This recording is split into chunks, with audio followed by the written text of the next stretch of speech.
So we will discuss today unit 3rd, chapter 1.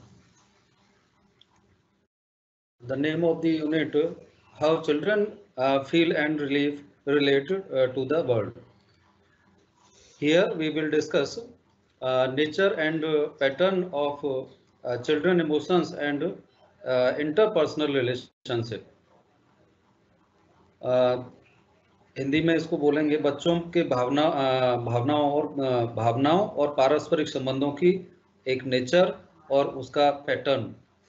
तो in this chapter a newborn child shows very few specific emotions other than pleasure and displeasure. By the time a child is 6 months old, she develops specific emotions responses such as fear, anger, jealousy, love, enjoyment, etc. are developed. A child learns many emotions responses by imitating reactions of others around him or her. Emotional responses are often learned through interactions with others. It means जब भी बच्चों की भावनाओं और पारस्परिक relation की बात हम जब करते हैं तो इसमें एक हर स्टेज पे हमें कुछ नया देखने को मिलता है. उनकी भावनाएं जो हैं, उनका पैटर्न, उनकी जो नेचर है, उनमें डिफरेंट जो ऐड होते रहते हैं. जैसे एक नया बच्चा कोई जन्म लेता है तो वो लेने वाला बच्चा खुशी और नाराजगी के अलावा बहुत कम ऐसी जो विशिष्ट भावनाएं हैं उनको दिखाता है. लेकिन जब बच्चा 6 महीने का होता है तब तक वह एक विशिष्ट भावनात्मक और प्रतिक्रिया करना उसमें विकसित हो जाती हैं.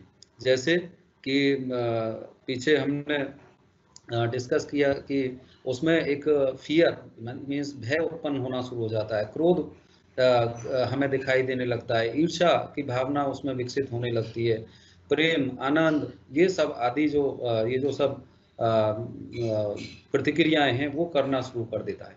ऐसे ही चाइल्ड अपने आसपास दूसरों की जो प्रतिक्रियाएं हैं, जो रिएक्शंस हैं, उनकी नकल करके भी कई भावनाएं और जो रिएक्शंस हैं उनको सीख जाता है. इसी तरह से जो इमोशंस हैं उनकी रिएक्शंस को अक्सर दूसरों के साथ बातचीत के माध्यम से सीख जाता है. तो the relationship one develops with the significance others, the mother, father, sibling and other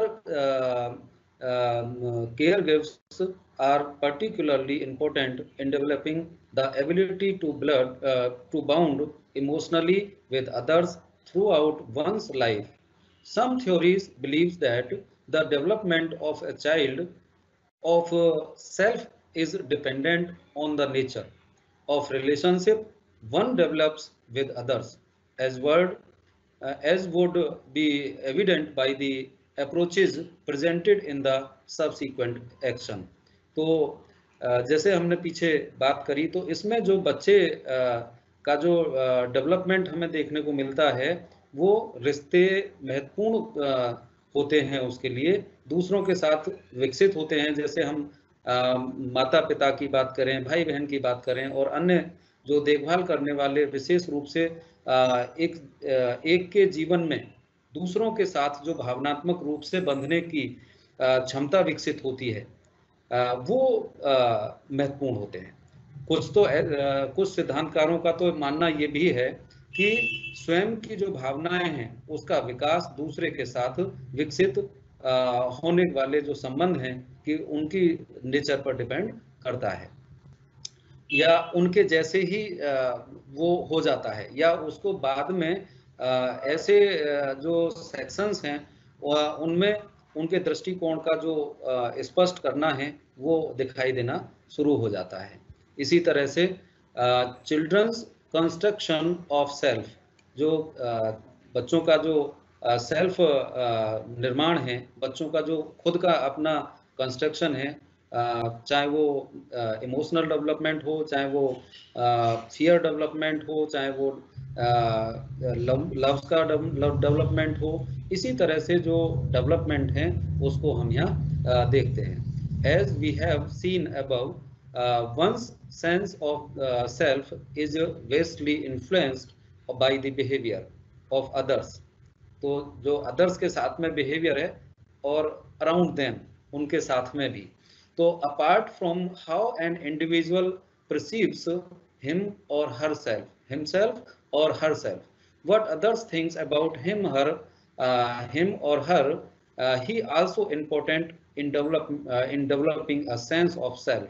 तो खुद के जो डेवलपमेंट में ये दिखाई देता है। At this point it is important to revisit the notions of self-image, self-esteem, and self-concept discussed in the earlier unit. Self-image is the way an individual perceives himself or herself. Self-esteem is based on the way others think of him or her. Self-image and self-esteem collectively from one's self-concept. The following sections present the perspective of 4 approaches towards the development of a sense of self. यानी जो खुद के स्वयं के बच्चों के निर्माण में ये हमने देखा है कि किसी का स्वयं का भाव और उनके आसपास दूसरों के व्यवहार से काफी प्रभावित होता है।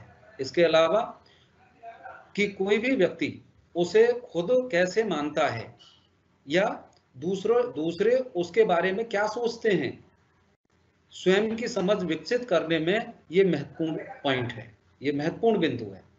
इस बिंदु पर जो पहले हम जो हमारे यूनिट थी, हम उसमें डिस्कशन इस पे कर चुके हैं और उसमें हमने ये भी डिस्कशन किया था कि जो हमारी सेल्फ कॉन्सेप्ट है, जो खुद की छवि है और जो आत्मसम्मान है, सेल्फ रेस्पेक्ट है, और जो खुद की जो असम्पशंस हैं, जो आत्म अवधारणा जिनको बोलते हैं, उनकी धारणाओं को फिर से देखना महत्वपूर्ण है।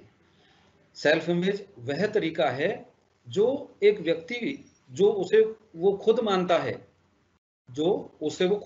है, आत्मसम्मान दूसरों के उसके सोचने के तरीके पर आधारित होता है और आत्म छवि और आत्मसम्मान सामूहिक रूप से एक समान उसका कॉन्सेप्ट होता है। लेकिन हम इसमें इन जो सेक्शन हैं, इनको स्वयं की भावना के विकास के लिए हम इनको 4 तरह से हम इनको देख सकते हैं, प्रस्तुत कर सकते हैं इसको। तो एक हमारा आता है इसमें एरिक एरिक्सन। तो Erik Erikson develops a theory of psychosocial development according to which the development of self begins early in childhood and continues throughout one's life.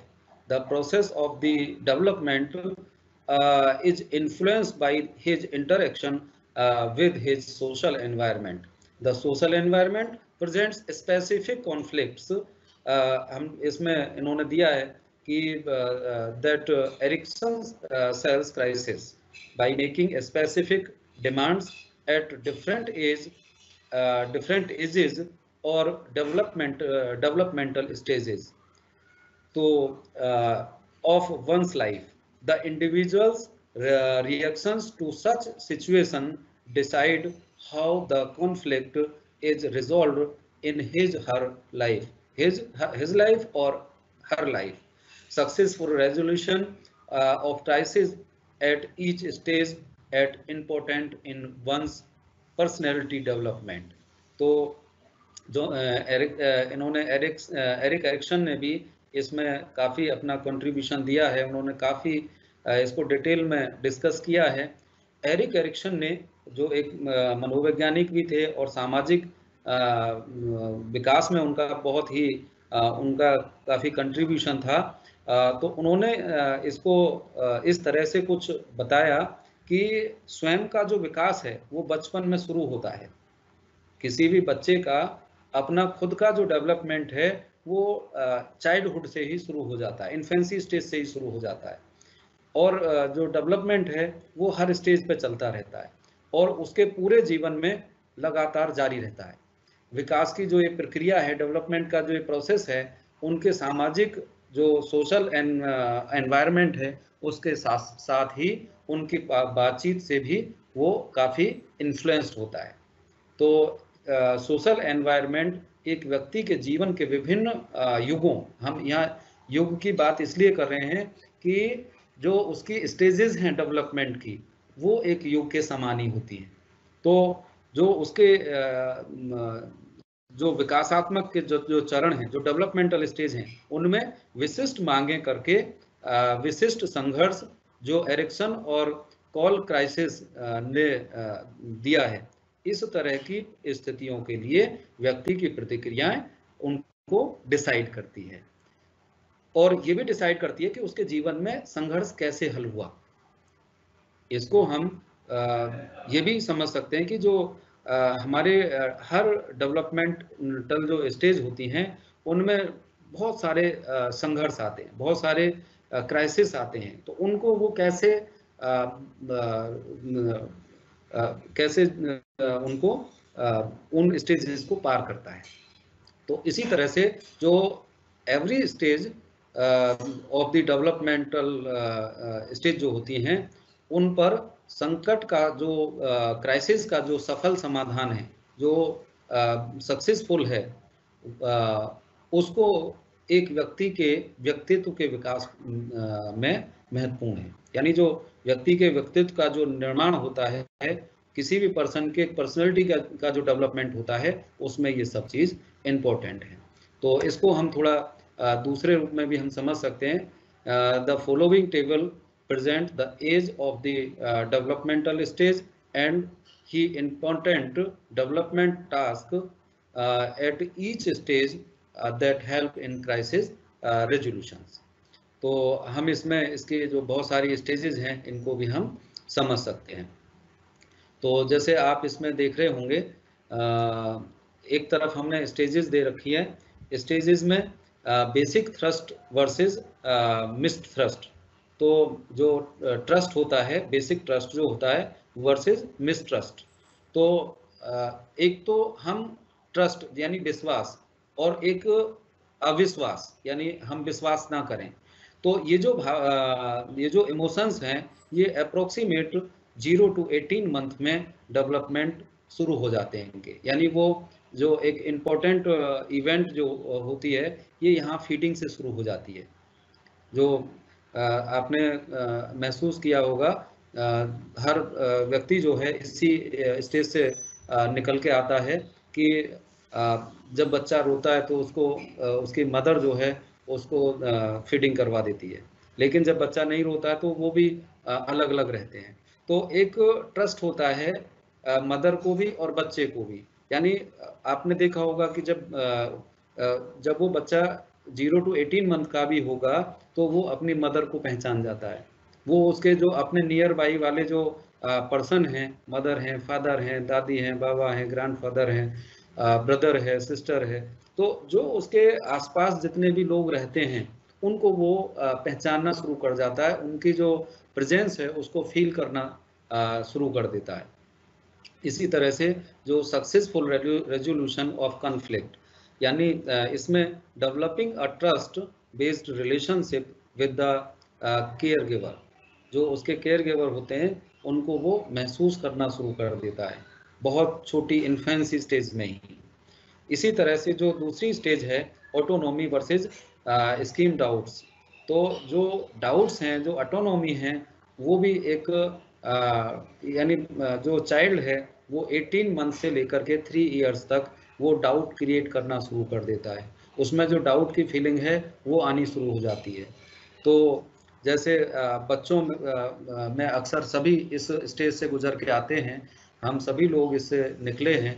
तो जैसे टॉयलेट ट्रेनिंग आपने देखा होगा, जब बच्चे छोटे होते हैं तो मदर फादर या उसके जो केयर गिवर होते हैं वो उनको टॉयलेट की ट्रेनिंग देनी शुरू कर देते हैं कि बच्चे को पहले बिस्तर से उठा के, बेड से उठा के टॉयलेट में ले जा करके उनको एक विशेष तरीके से टॉयलेट, क्योंकि वो बैठना भी नहीं जानता उतनी स्टेज में, तो जैसे कोई भी इस तरह की एक्टिविटी करके उसको टॉयलेट करने की ट्रेनिंग दे दी जाती है। लेकिन जैसे जैसे वो बड़ा होता चला जाता है, वो कई बार आपने छोटे बच्चों को देखा होगा, जब उसको बैठना नहीं आता है वो और टॉयलेट में जाने से घबराता है कि स्लिप ना कर जाए, ये ना कर जाए, तो वो डाउट जो है वो वहाँ से उसका ओरिजिन होना शुरू हो जाता है। तो इसमें हम देखेंगे सक्सेसफुल रेजोल्यूशन ऑफ कॉन्फ्लिक्ट में developing physical skills such as walking, grasping. तो ये जो वॉकिंग का है, जैसे उसको चलने के लिए कुछ इस तरह के टॉयज का दे देना, उसको चलना सिखाना, वॉकिंग सिखाना, ग्रेस्पिंग सिखाना, इस तरह की जो स्किल्स हैं, जो फिजिकल डेवलपिंग स्किल्स हैं, वो उसको 18 to 3 ईयर्स में, जैसे वो खड़ा होता है, खड़े होते एकदम से गिर जाता है, तो वो डाउट करता है कि मैं अगर दोबारा खड़ा होऊंगा तो दोबारा ना गिर जाऊं। तो इसी तरह से उसके जो डाउट्स हैं उनको ऑटोनॉमी देने की तरफ हमारे जो पेरेंट्स हैं और जो केयर गिवर हैं उसको ऑटोनॉमी देने का एक ट्राई करते हैं। Initiatives versus guilt. इनिशिएटिव और गिल्ट, ये भी जो स्टेज है ये 3 to 6 ईयर्स में स्टार्ट हो जाती है। और ये इंपॉर्टेंट इवेंट इसमें आता है इंडिपेंडेंसी। और सक्सेसफुल रेजोल्यूशन ऑफ कॉन्फ्लिक्ट में हम इसको देखते हैं assertiveness and initiative talking continuous. इसी तरह से हम बच्चों में एक अगली स्टेज पर देखते हैं इंडस्ट्री वर्सेस इन्फीरियरिटी। तो ये इंडस्ट्री और इन्फीरियरिटी ये भी 6 to 12 ईयर्स में ये भी बच्चा फील करना शुरू कर देता है। ये भी जो उसके जो डेवलपमेंट के कुछ स्टेजेस हैं, जो ये उसमें भावनाएं डेवलप होती हैं, इमोशंस डेवलप होते हैं। तो जो इन्फीरियरिटी है वो स्कूल से और ऐसी घटनाओं से जहाँ वो इस तरह का कि जो उसमें थिंकिंग शुरू हो जाती है कि अब स्कूल में या कॉलेज में जब भी बच्चे जाते हैं इस स्टेज के 6 to 12 ईयर्स, तो वो अपने जो कलीग्स हैं या जो फ्रेंड्स हैं उनको, एक मैं एग्जांपल देके आपको बता रहा हूँ कि अगर कोई बच्चा अच्छा पेन लेके आता है क्लास में और एक बच्चे के पास उतना अच्छा पेन नहीं होता है, तो कई बार देखने को मिला है कि उस बच्चे में एक इन्फिनिटी डेवलप हो जाती है। वो सोचता है कि अगर मेरे पेरेंट्स भी इतने रिच हों तो मैं भी इसी तरह के पेन लेके आऊं और यूज़ करूं। इसी तरह से कुछ बच्चे, अगर उनके पेरेंट्स गाड़ी से छोड़ के जाते हैं तो, और एक बच्चा अगर पैदल आता है, तो उसमें इस तरह की भावनाओं का विकास स्वाभाविक ही हो जाता है। तो इसका जो सक्सेसफुल रेजोल्यूशन ऑफ कॉन्फ्लिक्ट है, ये आउटपुट में देखने को मिलता है meeting demands of learning new skills. तो ये जो बातें हैं ये हमें यहाँ इनके थ्रू देखने को मिल जाती हैं। इसी तरह से अगले हम इसमें देखते हैं आइडेंटिटी वर्सेस रोल कंफ्यूजन। तो ये एडोलसेंस स्टेज में हमको देखने को मिल जाता है। इसमें पीयर रिलेशनशिप जो है वो दैट इज़ वेरी इम्पोर्टेंट। तो ये इसके डेवलपमेंट को काफ़ी प्रभावित करते हैं। जो इम्पोर्टेंट इवेंट है इसमें वो पीयर रिलेशनशिप की है। और इसमें हम सक्सेसफुल रेजोल्यूशन कॉन्फ्लिक्ट जो है वो achieving a sense of identity in occupation, gender roles and religion. तो इसके थ्रू ये जो किशोरावस्था होती है, एडोलसेंस होती है, उसमें वो कन्फ्यूजन और इसकी स्थिति बन जाती है आइडेंटिटी। तो एक एडोलसेंस की एक विशेष पहचान भी है कि इसमें बच्चे में एक बहुत तेजी से उसके बॉडी स्ट्रक्चर में भी और उसके विचारों में भी, थॉट्स में भी लॉट ऑफ चेंज आने शुरू हो जाते हैं।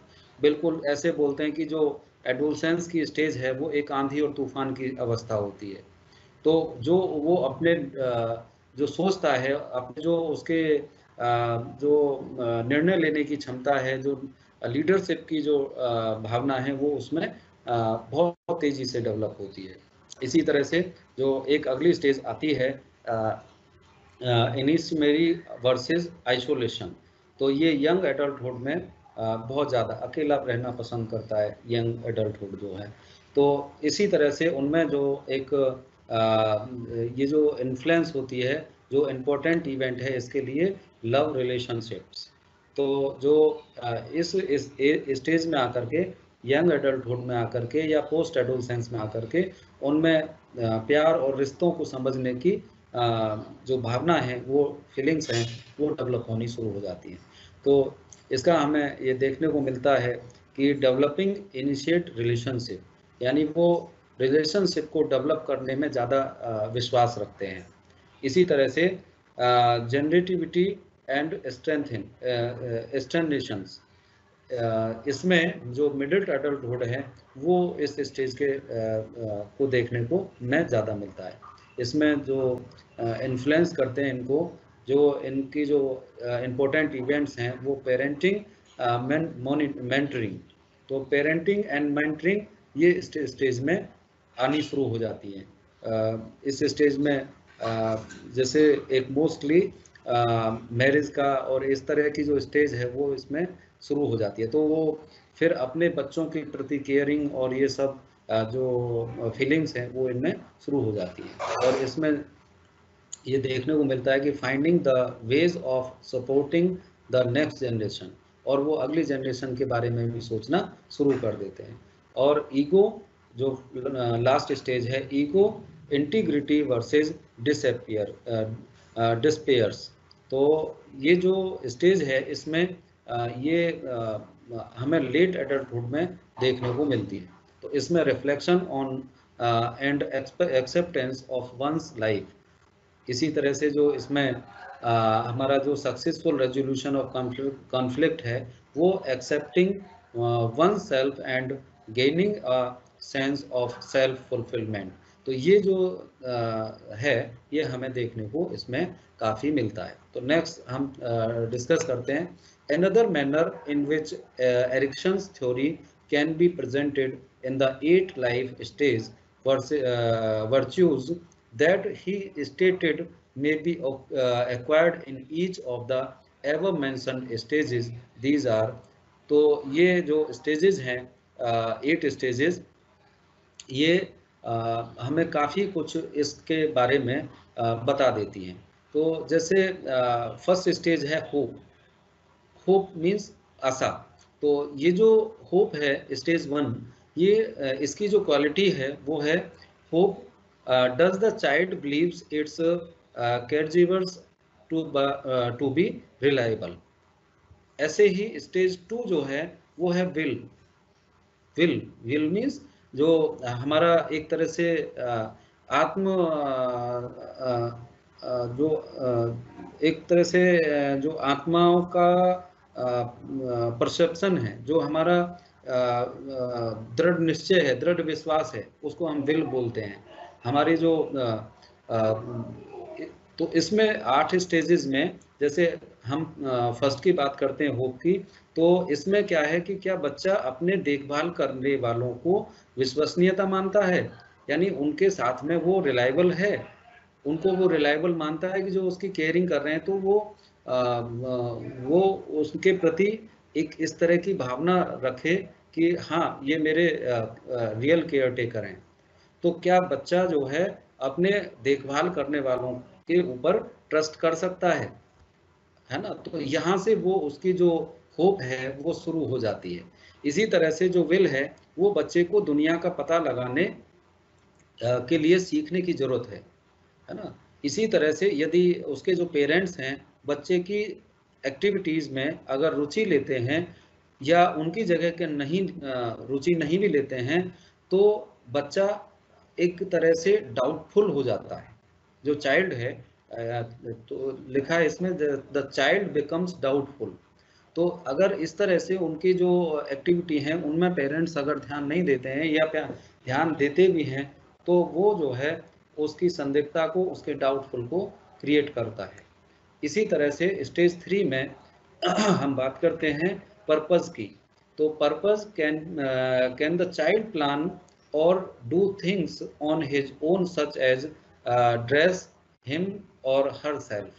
तो इसी तरह से जो इसमें जो पर्पज है, जो उद्देश्य है, वो ये है कि क्या बच्चा अपने आप से योजना बना सकता है, प्लान कर सकता है, या कोई वर्क कर सकता है, खुद वो अपना कुछ काम कर सकता है, जैसे कि उसे खुद को तैयार करना।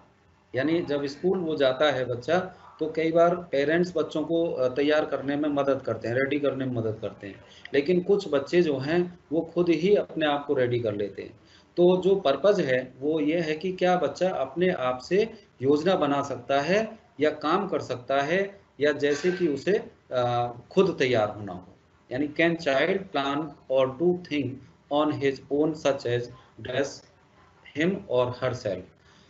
स्टेज 4 में कॉम्पिटेंसी।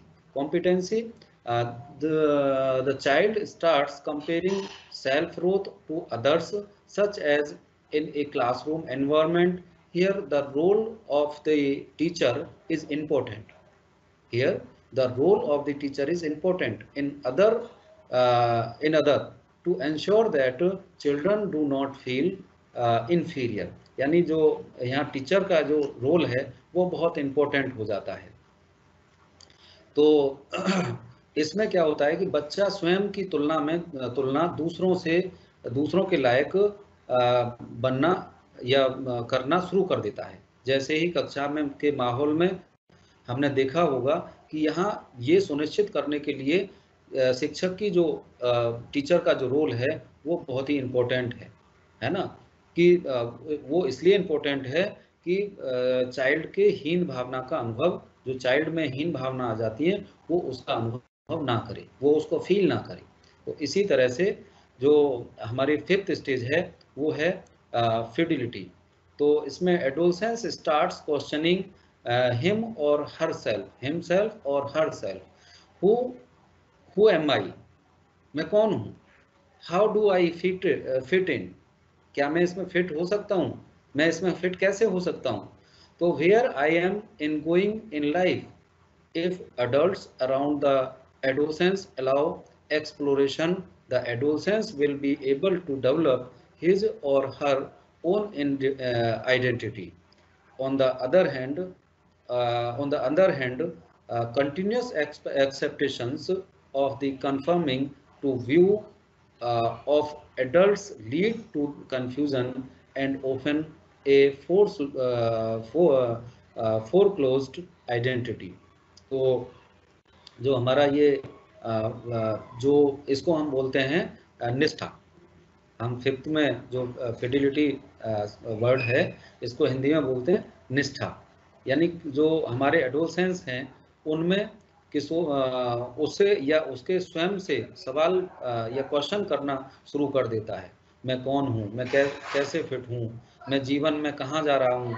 यदि जो एडोलसेंस हैं उसके आसपास के जो एडल्ट हैं वो उसको इसके जानने में उसको परमिशन देते हैं, तो एडोलसेंस अपने स्वयं के पहचान को विकसित करने में सक्षम होगा। दूसरी ओर जो एडल्ट हैं, एडल्ट के विचारों के अनुरूप होने की निरंतर अपेक्षा से भ्रम पैदा हो जाता है, कंफ्यूजन पैदा हो जाता है और अक्सर एक पहचान बन जाती है।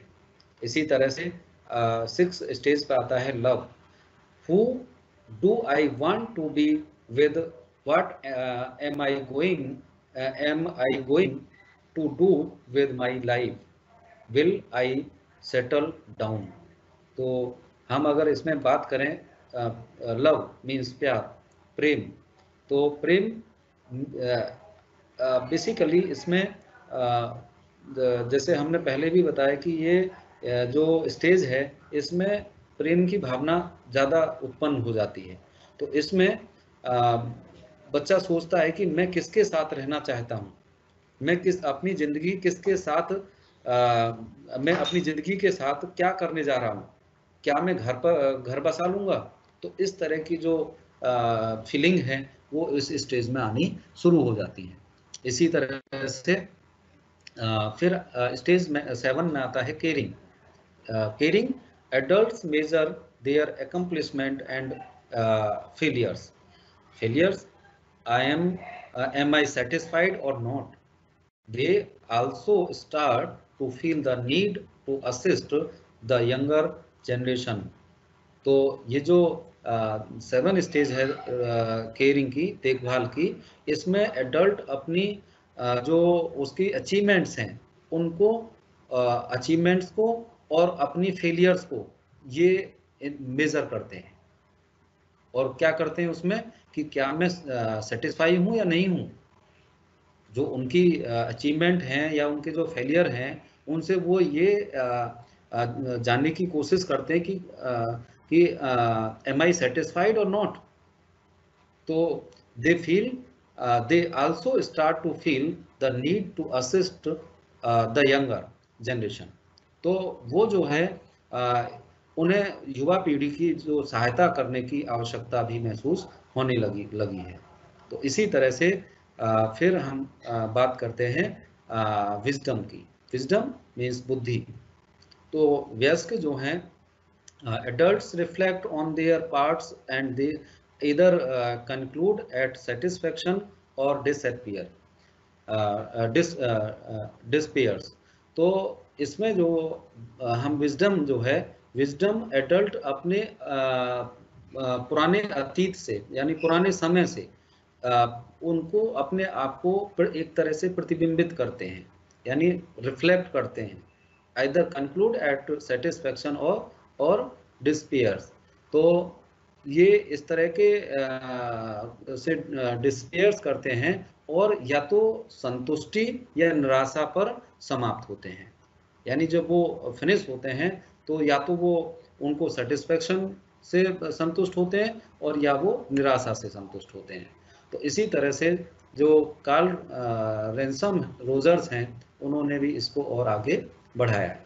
उन्होंने कहा है, कार्ल रैनसम रोजर्स ने, Carl Rogers described the development of self not in stages but on the basis of principles. The main aspect of the development of the self concept is the progress from an undifferentiated sense of self to being fully differentiated। तो जो Carl Rogers हैं उन्होंने कहा है कि Carl Rogers ने ये भी इसमें दर्शाया है कि स्वयं के विकास को चरणों में नहीं, स्टेप्स में नहीं, बल्कि सिद्धांतों के आधार पर, प्रिंसिपल के बेसिस पे उनको वर्णन किया है। और जो सेल्फ कॉन्सेप्ट है, सेल्फ कॉन्सेप्ट के डेवलपमेंट में का जो मुख्य बिंदु है, जो पॉइंट है, वो स्वयं की अविभाज्य भावना से पूरी तरह से अलग होने की एक प्रगति है। तो इसमें कार्ल रोजर्स को भी अच्छे से देखा जा सकता है। According to Rogers, one's sense of self is based on the experiences in one's life. It is important to note that it is not the objective reality of the experience but the individual's inner subjective perception of the experience that helps him or her in developing a sense of self. This inner subjective reference may or may not correspond to the objective reality external to the individual। तो Carl Rogers ने इसको एक और अच्छे ढंग से इसको समझाया है। रोजर्स कहते हैं कि किसी की स्वयं की भावना किसी के जीवन के अनुभवों पर आधारित होती है। ये ध्यान रखना जरूरी है, महत्वपूर्ण है कि यह अनुभव की विषय वस्तु, ये जो अनुभव है, ये जो एक्सपीरियंस है, उसकी वस्तुगत वास्तविकता नहीं है, बल्कि अनुभव की व्यक्ति की आंतरिक व्यक्तिपरक धारणा जो उसे स्वयं की भावना विकसित करने की में मदद करती है, उससे ये प्रभावित होती है। यानी यह आंतरिक और आंतरिक व्यक्तिपरक, यानी एक इंडिविजुअलाइज्ड, इंटरनल इंडिविजुअलाइज्ड जो सब्जेक्टिविटी जिसको हम बोलते हैं, तो ये सब्जेक्टिविटी के रेफरेंस में व्यक्ति के लिए बाहरी उद्देश्य के अनुरूप भी हो सकता है और नहीं भी हो सकता। मे बी और नॉट, है ना, मे और मे नॉट कॉरस्पॉन्ड। तो इसको हम इस रूप में भी देख सकते हैं। Since childhood in individual learns conditions or regard, he understand that certain actions invite appreciation, इसको हम कहते हैं कि conditions of positive regards, for example scoring well in exams, being obedient, disciplined, etc. On the other hand, there are actions that are reprimanded or even punished. Conditions of the negative regard, for example, failing an exam, losing a competition, disobedient, indiscipline, etc. Actions associated with conditions of the positive regard are repeated, while those with negative regard are avoided. जो negative हैं उन regard को हम avoid कर सकते हैं। Both these conditions therefore contribute to the development of one's sense of self. तो इसी तरह से जो हमारे बचपन की कुछ बचपन से एक व्यक्ति जो लर्न के संबंध की शर्तों को सीखता है, वह समझता है कि कुछ क्रियाएं प्रशंसा को आमंत्रित करती हैं, यानी उसकी जो एक तरह से उसकी जो तारीफ है, जो प्रशंसा है, उसको वो आमंत्रित करती हैं। चाहे वो सकारात्मक संबंध की स्थिति, जैसे परीक्षा में अच्छी तरह से स्कोर करना, आज्ञाकारी होना, अनुशासित होना आदि।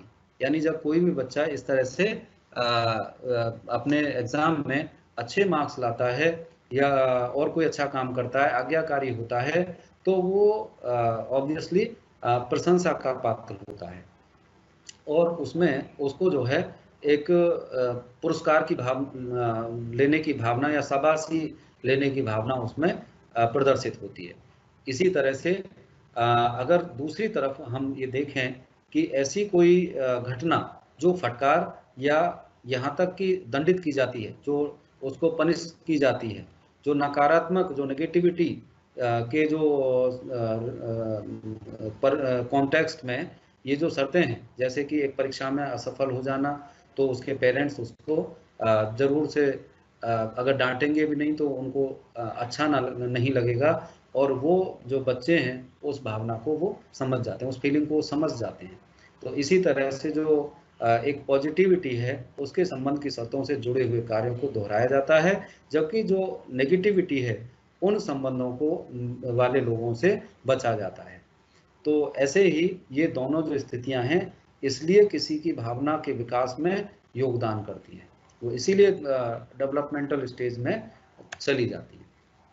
इसी तरह से हम आगे देखते हैं इसमें, in additional importance is assigned to empathy in relationships. Empathy is defined as the ability to understand somebody else perspective as she has experienced it in a given situation। इसमें हम ये कहते हैं कि in addition importance is assigned to empathy in relationships। Empathy is defined as the ability to understand somebody else perspective as she has experienced it in a given situation। The ability to empathize helps a person to understand a situation from multiple perspectives। This allows an individual to cognize a situation in its entirety and prevents one from being self-centric।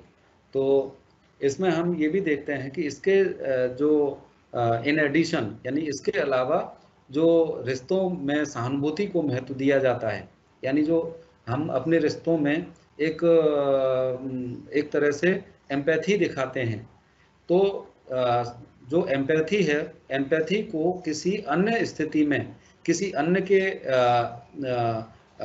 दृष्टिकोण से उसको समझने की क्षमता के रूप में परिभाषित करते हैं, डिफाइन करते हैं। तो जैसा कि जो उसने किसी भी स्थिति में अनुभव किया है, सहानुभूति की जो क्षमता है एक व्यक्ति को कई दृष्टिकोणों से, कई एंगल से एक स्थिति को समझने में मदद करती है, हेल्प करती है।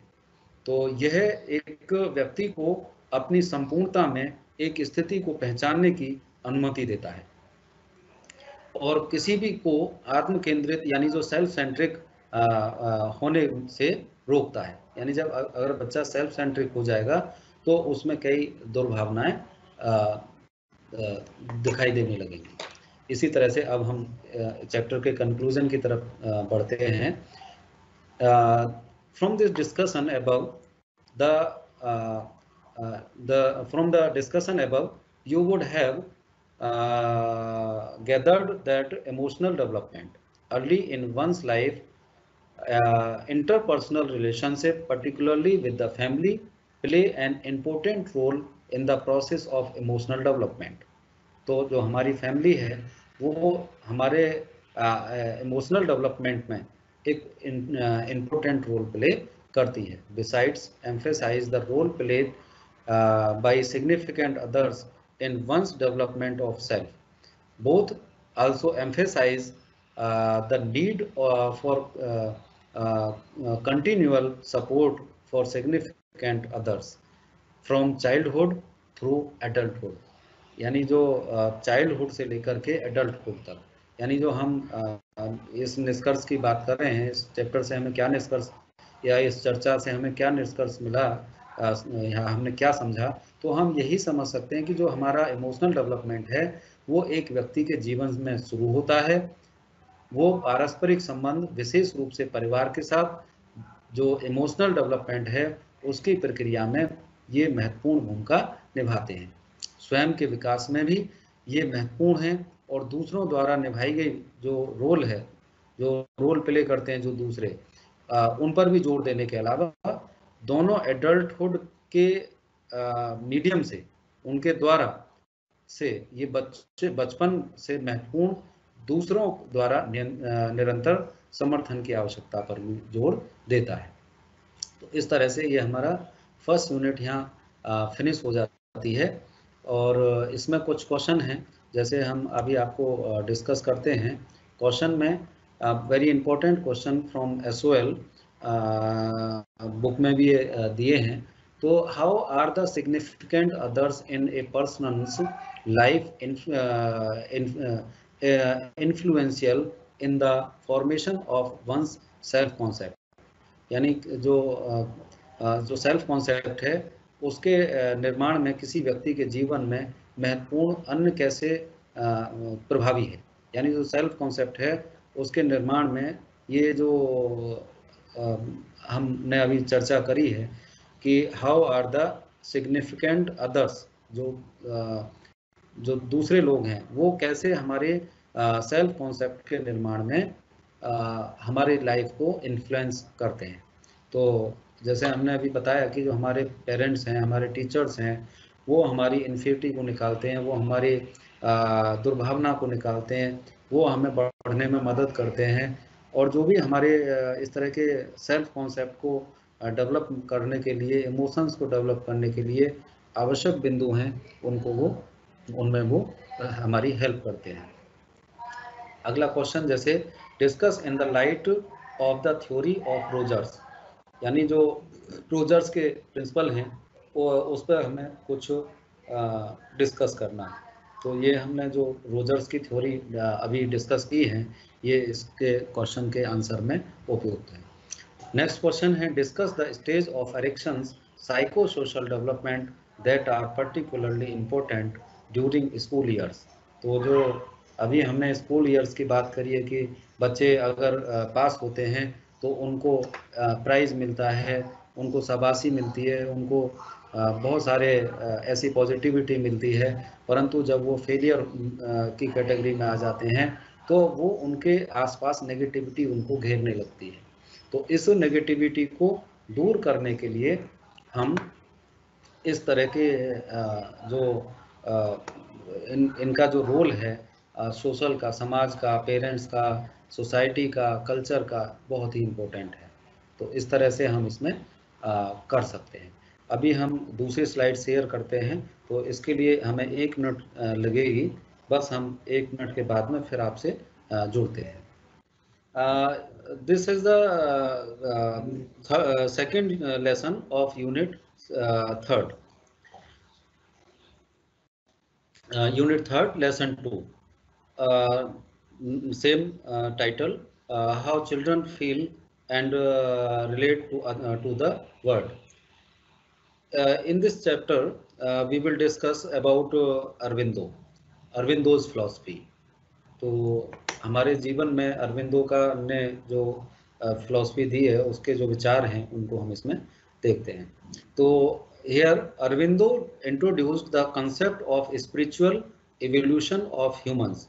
He saw human beings as entities that are not the last runs in the evolutionary scale, but have the ability to evolve spiritually beyond their current limitations associated with an essential ignorance to a future state of supermental existence. This further evolutionary step would lead to a divine life on earth. यानी हम अगर इसमें बात करें, अरविंदो ने कुछ spiritual concept हमें दिए हैं। अरविंदो ने जो ह्यूमन बीइंग है उनके आध्यात्मिक विकास की एक अजम्पशंस, एक कंसेप्ट हमें दिया है। उन्होंने मानव की को ऐसी संस्थाओं के रूप में देखा है जो विकासवादी पैमाने पर अंतिम पायदान पर नहीं है। यानी जो हमारा डेवलपमेंट है, हम उसको ये नहीं मान सकते कि वो लास्ट स्टेप पे है, एक एवोल्यूशनरी स्केल पे है। लेकिन फिर भी परंतु हमें भविष्य की जो सर्वोच्च स्थिति है उसके लिए एक आवश्यक अज्ञानता से जुड़ी उनकी वर्तमान सीमाओं से परे आध्यात्मिक रूप से विकसित करने की क्षमता है। यह आगे विकासवादी कदम पृथ्वी पर एक दिव्य जीवन का जो नेतृत्व करेगा एक तरह से। तो इसी तरह से हम one of the key aspect of Sri Aurobido's philosophy is how man is born an ignorant, divided being, since he is a product of the original inconscience of matter. यानी जो हम इसमें बात करें कि जो अरविंदो के दर्शन के प्रमुख पहलू हैं, उनमें एक ये भी बात कही गई है कि मनुष्य का जो जन्म है वो एक अज्ञानी से कैसे हुआ, एक अज्ञानी के रूप में कैसे हुआ। तो क्योंकि वह मूल पदार्थ की जो मूल असंगति है उसका एक उत्पाद है, यानी एक प्रोडक्ट है। वो नहीं जानता कि वह कौन है ना। तो he does not know who he is, यानी वो कौन है वो ये नहीं जानता। What the universe and the reality is made up of, what the purpose of the life is, etc. यानी वो ये नहीं जानता कि वो कौन है, वो इस दुनिया में कैसे आया है, क्यों आया है, ये सब वो नहीं जानता है। या उसका जीवन का क्या उद्देश्य है, क्यों इस दुनिया में आया है, वो ये सब नहीं जानता। इसके अलावा भी वह सभी जीवन को विभाजन और द्वंद्व से देखता है। यानी जो हम इसमें बात करें, in addition he sees all life in division and duality, as his limited mind can only know the part, not the integral truth, that is the many part, the world, the whole and essence of any matter or of life, or of the true integral nature of the relationship of the unmanifest and the manifest in making of the Omi present reality. यानी हम अगर बात करें इसमें कि वो जो मनुष्य है वो ये नहीं जानता कि मैं क्यों आया हूँ, कहाँ आया हूँ, मेरा उद्देश्य क्या है, मुझे इस पृथ्वी पे आके क्या करना है, ये वो नहीं समझ पाता है। वो क्या जानता है, क्योंकि उसका जो दिमाग है वो सीमित है, उसी एक सीमित भाग में से वो जान सकता है, और वो ये प्रयास भी करता है कि किसी भी मामले या जीवन का जो अभिन्न सत्य है, जो यूनिवर्सल ट्रुथ है, वो यानी जो उसका भाग जो जीवन का जो संपूर्ण सार है, या जो उसका जो एक समरी है जीवन की, या जो सर्वव्यापी वास्तविकता को बनाने में अनमेनिफेस्ट और मेनिफेस्ट के जो संबंधों की वास्तविकता है, उसकी अभिन्न प्रकृति, उसके बारे में वो जानना का प्रयास करता है। To overcome these, man must embark on a process of self-discovery in which he uncovers his divine nature. Aside from perfecting the limited parts of his psychological nature, he makes a double movement. Number one, mind to intuitive mind, and above and inside to his true self and evolving soul. The latter enables him to overcome his ego that supports the limited nature and knowledge that that is his ignorance. These two movements allow him to move beyond the division of life and see them as harmonious aspects. Harmony between spirit and matter also become evident. तो ये जो इन्होंने बात कही है, इसमें हम देखते हैं कि अभी शायद टाइम हो गया है क्वेश्चन आंसर का, तो एक बार क्वेश्चन आंसर भी ले लेते हैं।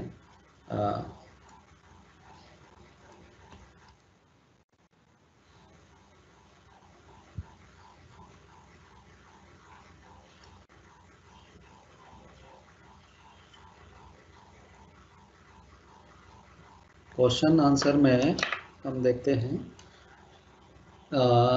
एक क्वेश्चन इन्होंने किया है, sir yesterday class was missed. चलिए, ये तो आपने क्वेश्चन, सर हमारे एग्ज़ाम होंगे क्या? हाँ बिल्कुल होंगे। और सर टेक्स्ट नहीं दिखाई दे रहा, प्लीज़ जूम इट। तो काफ़ी बड़ा टेक्स्ट है वैसे तो, मेरे ख्याल से तो अच्छा दिखना चाहिए आपको। पीपीटी है। सर हमारे एग्ज़ाम होंगे क्या? ये भी एग्ज़ाम होंगे सर। कल क्लास कनेक्ट नहीं हो रही थी, तो कल तो क्लास हुई थी, आप अपनी थोड़ा टेक्निकल जो प्रॉब्लम हो उसको देख लीजिए। Live event has not start कर रहा था, आपने कल क्लास ली थी? हाँ बिल्कुल क्लास ली थी, और लाइव इवेंट भी था। Please help understand unit 2। तो यूनिट 2 हमने कल डिस्कस किया था। अगर किसी को कोई प्रॉब्लम आती है तो फिर बाद में और भी डिस्कशन हो सकता है। फिर क्वेश्चन है, sir please explain in English also. बेटा मैं दोनों लैंग्वेज में डिस्कस कर रहा हूँ, हिंदी में भी और इंग्लिश में भी, बाइलिंगुअल कर रहा हूँ बिल्कुल। तो आप निश्चिंत रहें, जितना पार्ट मैं हिंदी में डिस्कस करूँगा उतना ही पार्ट, लगभग उससे ज़्यादा मैं इंग्लिश में भी डिस्कस करूँगा। तो अगर फिर भी कोई प्रॉब्लम है तो आप क्वेश्चन कर लीजिए। सर ये सेकेंड ईयर की क्लास है? हाँ बिल्कुल सेकेंड ईयर की क्लास है। और एक बात और बता दूं मैं आपको कि जो SOL का हिंदी और इंग्लिश का जो वर्जन है वो बोथ आर टोटली डिफरेंट है ना, तो वो दोनों अलग हैं। हिंदी में कुछ अलग है और हिंदी में इंग्लिश में कुछ अलग है। तो दोनों में आपको एक बार अगर बाइलिंगुअल हो तो दोनों के सिलेबस को ज़रूर फॉलो कर लें, क्योंकि कुछ हिंदी के जो सेक्शन हैं उनमें से भी एग्ज़ाम में आता है जो इंग्लिश में नहीं है, और कुछ हिंदी वाले जो बच्चे हैं उनको उनके कुछ जो टाइटल हैं वो हिंदी में नहीं है, इंग्लिश में है, तो दोनों को देख लें एक बार, ज़्यादा बेटर रहेगा। फिर है good evening, good evening sir, please important question बता दो। मैं साथ के साथ हर यूनिट के जो लास्ट में जो एसओएल की बुक में भी इम्पोर्टेंट क्वेश्चन दिए हैं वो भी मैं अभी डिस्कस साथ साथ कर रहा हूँ, और कल कुछ अलग से भी जो क्वेश्चन होंगे इम्पोर्टेंट वो भी मैं आपके साथ में डिस्कशन करूँगा। बट मेरे ख्याल से आज तो लास्ट है। हाँ, तो फिर मैं आपको किसी ना किसी माध्यम से उनको कोशिश करूँगा देने की। अच्छा, इस साथ में आ, आ,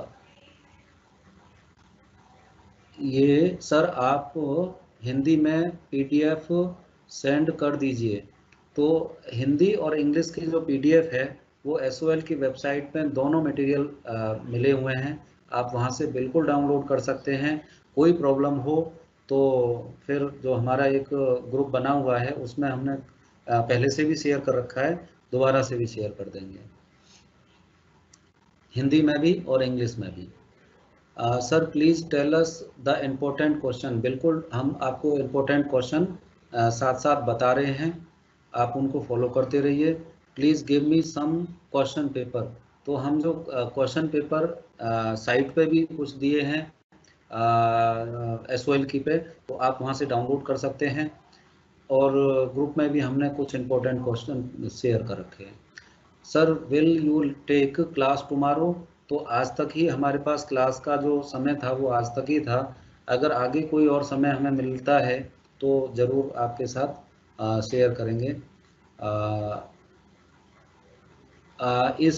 इज देयर न्यू नोट्स और PPT of education kindly mail us. तो मेरे ख्याल से ये सब जो है आप ग्रुप से ले सकते हैं, हम उस पर शेयर कर देंगे। और कल क्लास नहीं हुई सर, बिल्कुल हुई थी क्लास, पूरे 2 घंटे हुई थी। बिल्कुल बीच में कोई डिस्टरबेंस एक बार ज़रा सा हुआ था, कोई और प्रॉब्लम नहीं थी।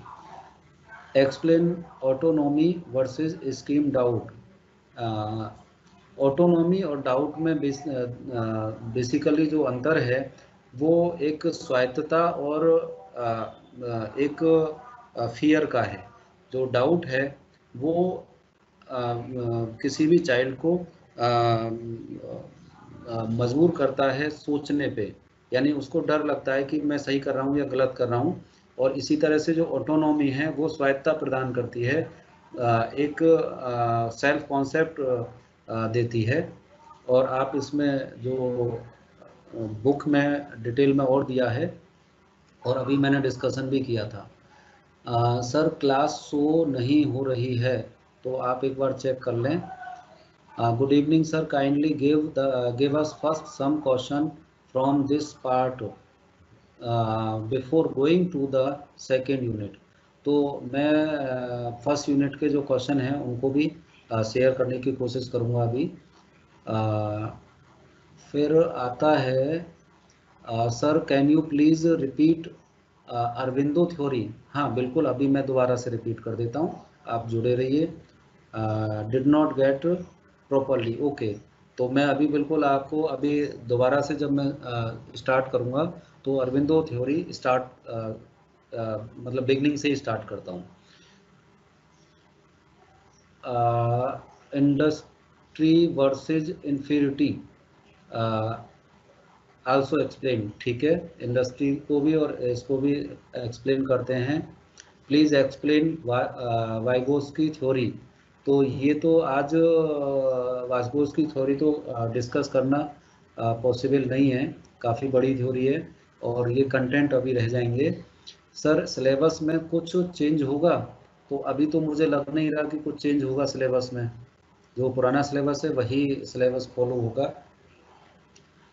और इसमें सर मेरे पास एजुकेशन किसी गाइड पर उसमें इससे रिलेट कोई टॉपिक नहीं है, okay, and I don't have study material, can you prefer me any book for exam, बिल्कुल मैं प्रेफर करूंगा आपको SOL की जो प्रिंटेड बुक है आप उसी को लो, उसी में से आपका बिल्कुल एग्जाम का जो क्वेश्चन पेपर है उसी से आता है, उससे अलग नहीं आता। अगर आप बाहर से कोई टेक्स्ट बुक लेते हैं तो उसमें सारे कंटेंट एज इट इज़ नहीं मिलेंगे, कहीं ज़्यादा होगा तो किसी में कम होगा, तो फिर आपको कन्फ्यूजन के अलावा कुछ नहीं मिलेगा।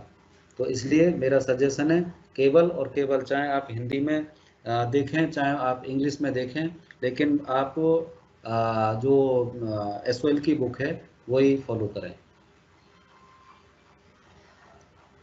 फिर sir any idea by when will exam start? तो एग्ज़ाम जो है वो जुलाई में संभावित हैं। फिर भी ये एक UGC का गाइडलाइन है, लेकिन डिपेंड करता है आपके यूनिवर्सिटी पे, और यूनिवर्सिटी की जो साइट है उसको परमानेंट देखते रहें, डेली देखें कोई चेंज तो नहीं आ रहा, कोई अपडेट तो नहीं आ रहा है। सर व्हाट्सएप ग्रुप पे ऐड कर दो, तो हमने सबको एक लिंक भेज रखा है व्हाट्सएप ग्रुप पे ही, उसी लिंक से आप अपने आप को क्लिक करें और जोड़ लें। एरिक एरिक्सन स्टेज 5, ओके अभी डिस्कस करते हैं। सर व्हाट्सएप नंबर दे दीजिएगा, एक ही नंबर है जो PPT में डिस्प्ले हो रहा है, आप उससे जुड़ सकते हैं। सर एक आंसर को लिखने के लिए मैक्सिमम कितने पेजेस भरने हैं होंगे?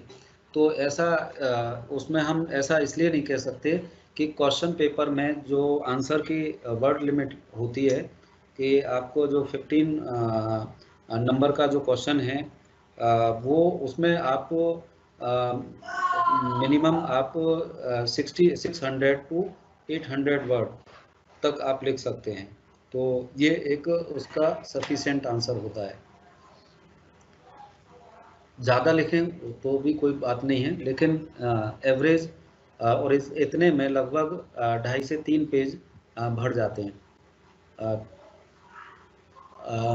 Sir I missed my yesterday class, please help to get notes of unit 2। तो हम उस पर शेयर कर देंगे ये ग्रुप पे, वहाँ से आप ले लीजिएगा। Add me in that group, ठीक है, आप उसमें लिंक से आप शेयर ऐड हो जाइएगा। सर ग्रुप में कैसे ऐड होंगे? तो ग्रुप में मैंने एक लिंक शेयर कर रखा है, उससे आप शेयर कर लीजिएगा। तो अभी हम क्वेश्चन बहुत ज़्यादा हैं, अभी दूसरा सेशन ले लेते हैं साथ में, और फिर बाद में जो भी क्वेश्चन आपके रहेंगे उनका जवाब देने का प्रयास हम करेंगे, ठीक है? तो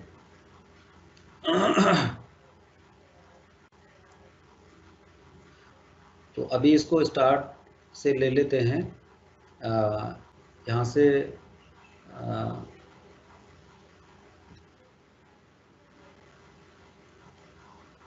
आई थिंक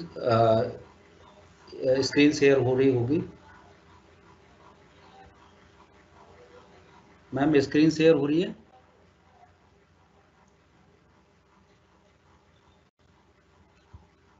ठीक है, हम स्क्रीन शेयर हो रही है। हम स्टार्ट करते हैं यूनिट 3 लेसन 2 में, how children feel the relate to the world. Aurobindo introduced the concept of spiritual evolution of the humans.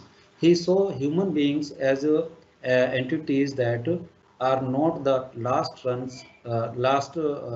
rung in the evolutionary scale, but have the ability to evolve spiritually beyond their current limitations, so associated with an essential ignorance to a future state of supramental existence.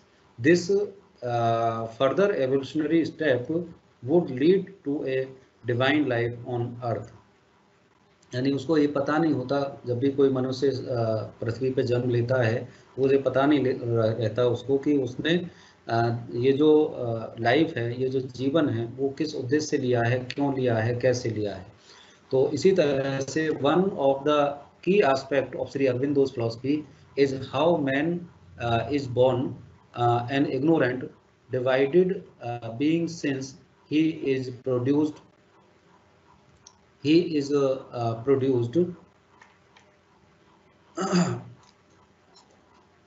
sorry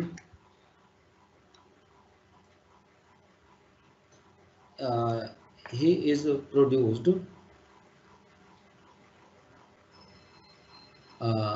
he does not know who he is, what the universe and the reality is made up of, what the purpose of the life is, etc.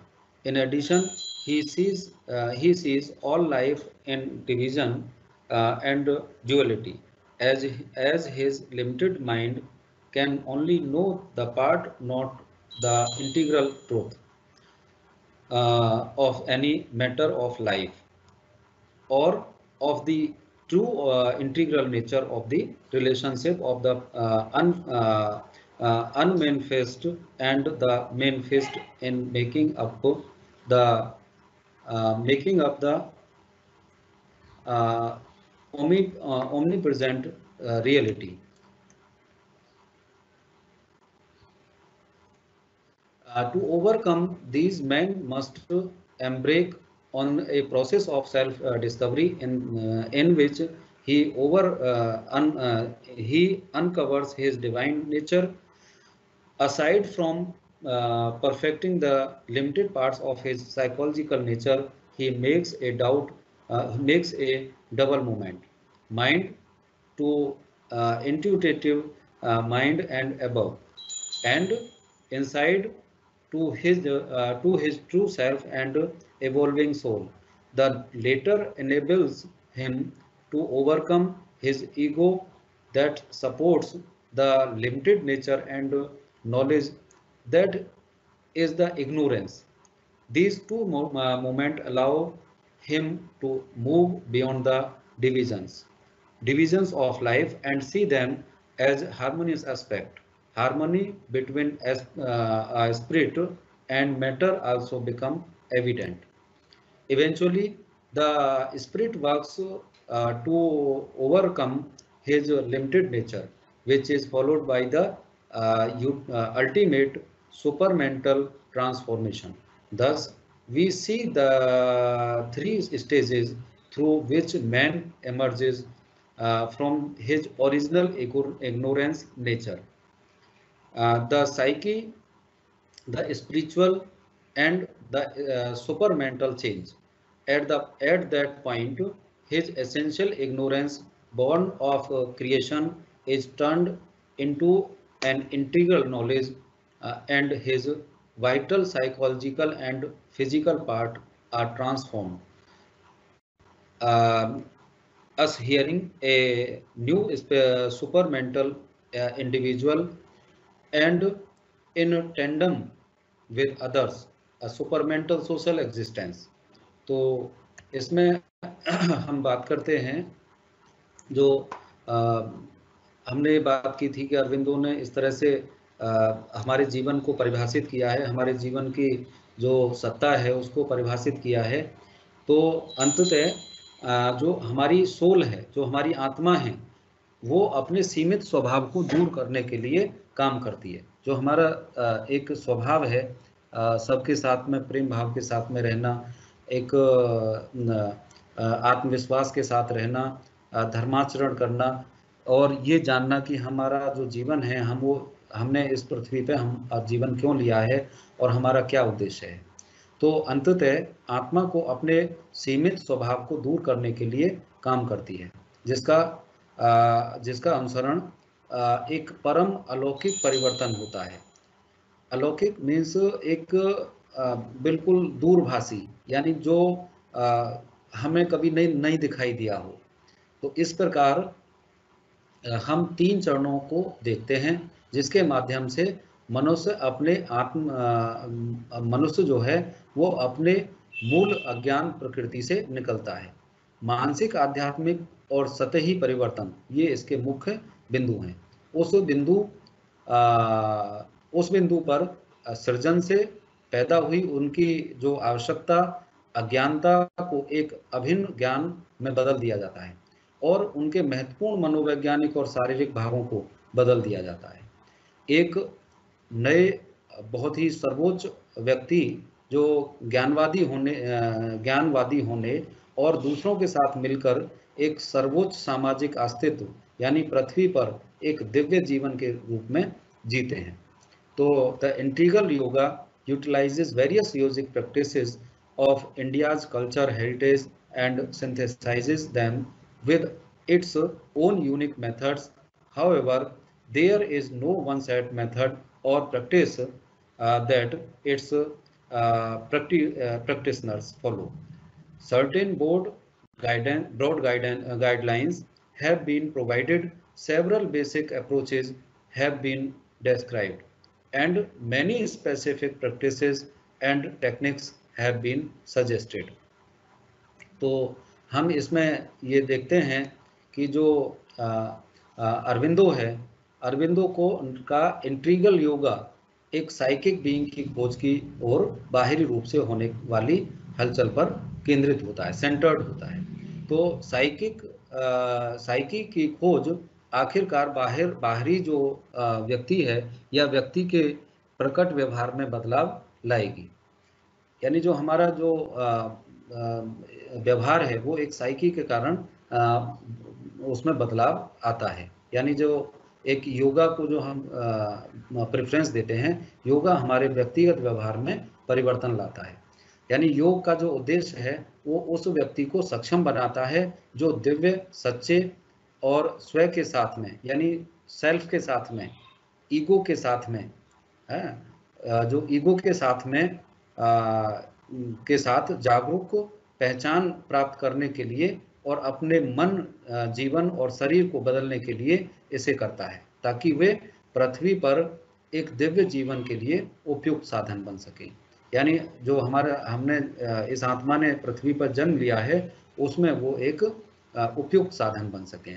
तो there are several basic approaches within which these three practices may be embedded or with which they may be harmonized. The first of these approaches is the yoga of work. Work includes all one's action, external and internal. Its central character is that all one's action are to be done as an offering to the divine and no longer for the personal satisfaction of the ego or even for the benefit of a greater social purpose. तो ये जो हम बात करते हैं कि जो integral yoga है, इंटीग्रल योग भारत की सांस्कृतिक विरासत के विभिन्न योग प्रथाओं का उपयोग करता है। आपने देखा होगा कि जो विश्व में हमारा एक छवि है वो योगा की, वो हमारी बहुत प्राचीन छवि है, खास तौर पे हिंदुस्तान की। तो योगा की जो ओरिजिन माना जाता है वो भी हमारे भारतीय जो हमारे हिंदुस्तान के जो ऋषि मुनि थे उनके द्वारा ही ये इसका ओरिजिन हुआ है। और यहाँ जो आजकल आपने ये भी देखा होगा कि जो इंटरनेशनल लेवल पे योगा को प्रचारित और प्रसारित करने का जो काम किया है उसमें भी हिंदुस्तान का बहुत ही इम्पोर्टेंट रोल रखा है।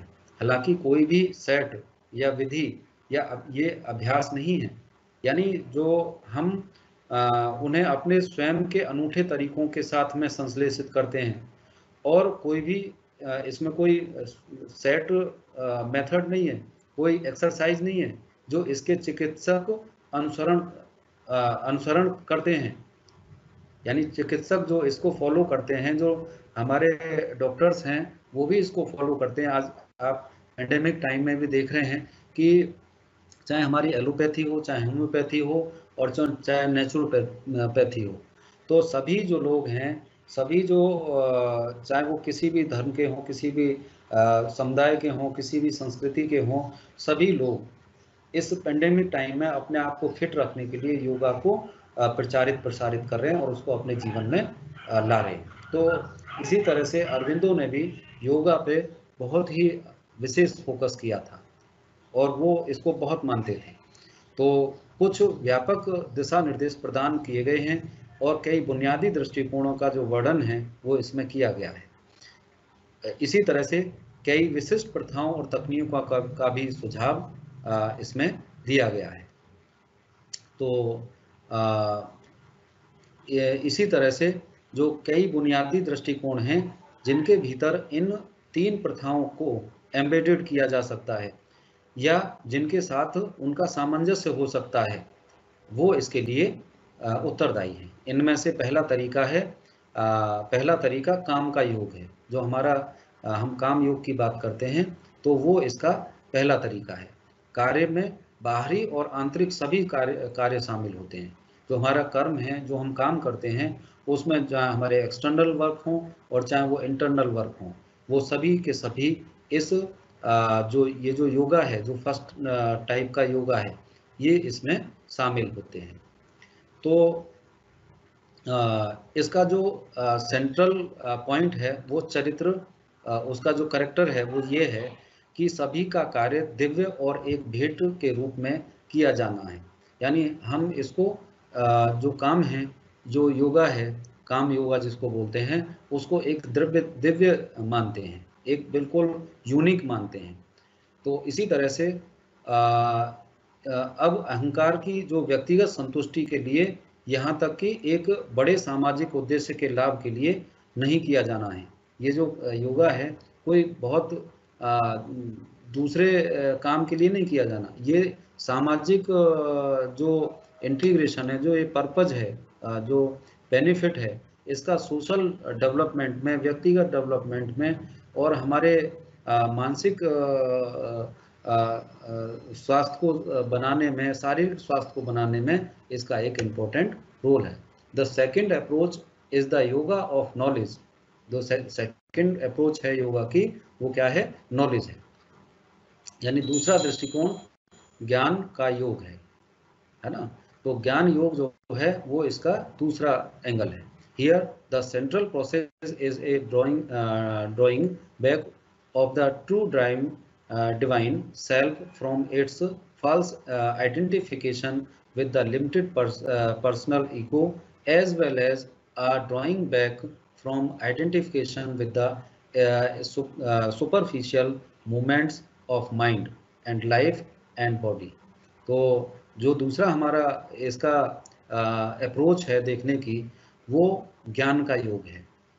ज्ञान का योग, यहाँ हम एक जो सेंट्रल प्रोसेस है, व्यक्तिगत अहंकार है, उसके साथ अपनी झूठी पहचान के से सच्चे परमात्मा की एक ड्राइंग है।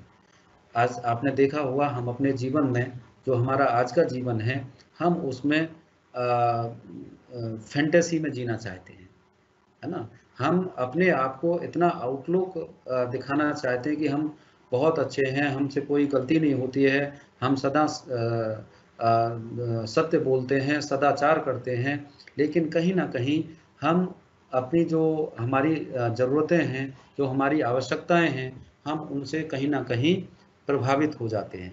और जो हमारा एक सात्विक जीवन है, जो परम सत्य है, जो यूनिवर्सल ट्रूथ है, उससे हम इधर उधर हो जाते हैं। तो इसी के साथ मन और जीवन और शरीर के जो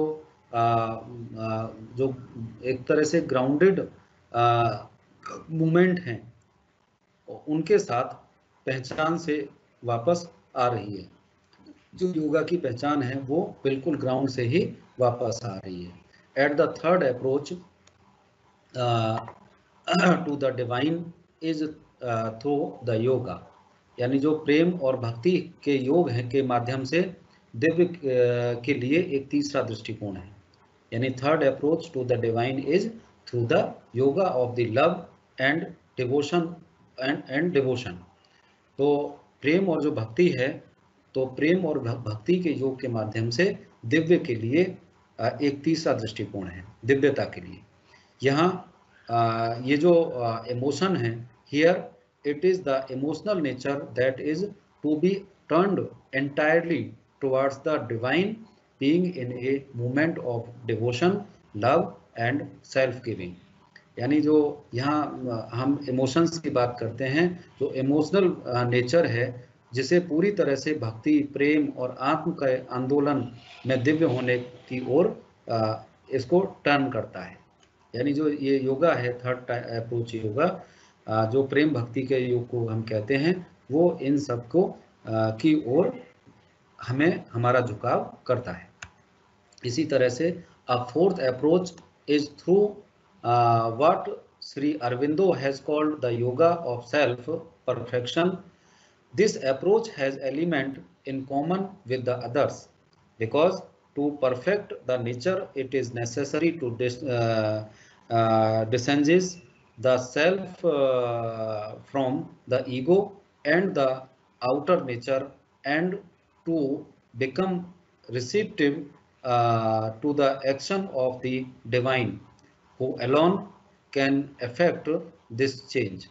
तो ये जो चौथा दृष्टिकोण है वो श्री अरविंदो की जो आत्मपूर्णता के योग को कहा जाता है। इस दृष्टिकोण में दूसरों के साथ समान रूप से तत्व है, क्योंकि प्रकृति को पूर्ण करने के लिए अहंकार और बाहरी प्रकृति से स्वयं को अलग करना आवश्यक है। यानी जो हमारा अहंकार है उसको हमें योग के माध्यम से अलग करना है। तो अरविंदो ने ये भी कहा है कि जो इस तरह के जो हम एक्टिविटी करते हैं, योगा को अपने जीवन में अपनाते हैं, तो वहाँ से हमारा जो अहंकार है वो दूर होता है। जो बाहरी प्रकृति है वो हमारे जो नेगेटिव जो रेज हैं वो हमारे ऊपर इसका प्रभाव नहीं डालती हैं। और जो दिव्य की तरफ हम मूव कर रहे हैं, जो उसको दिव्यता को प्राप्त कर यानी यूनिवर्सल ट्रूथ को हम स्वीकार करना चाहते हैं, उसकी तरफ भी ये क्रियाशील बनाता है।